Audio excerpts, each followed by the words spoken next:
संदर्भामध्ये तुम्ही? त्याला गड्डे भरून पडलेले पाण्याचे डाबकेच असतात. येण्या जाण्याच्या अंगात पाणी उडत असतं नेहमी. आणि माती टाकून मुरून टाकलं पाहिजे. माती टाकून देतात तेव्हा रेती टाकतात. गड्डे परत रेती तसे होतात. कोण टाकतं माझं कोण टाकतं? हे खड्डे कशामुळे झाले पण?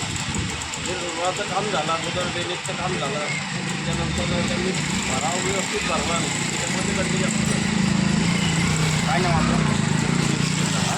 कोण एलिशन डांगे.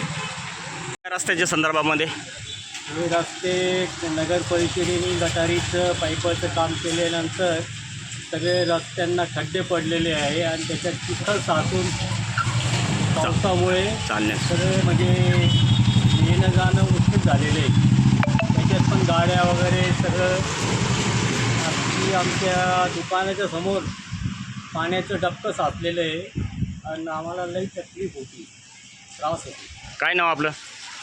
राहील मिसगर. सांगाल आज या रस्त्याची संदर्भामध्ये तुम्ही? पाईपलाईनमुळे रस्ते खोदून ठेवलेले नगर परिषदेचं हे काम आहे. पण ह्या पावसामुळं थोडा पाऊस येतो तरी हे मुरून टाकून ते सगळे खड्डे करून ठेवले. यायला रस्ता नाही आहे. गाड्या येतात, चिखल उडतोय, खूप पाणी साचून जाते, जागोजागी खड्डे झालेले. मी रुपाली सतीश बडोदे, राहणार रोहिदासनगर. हे माझं शॉप आहे लेडीज टेलरचं.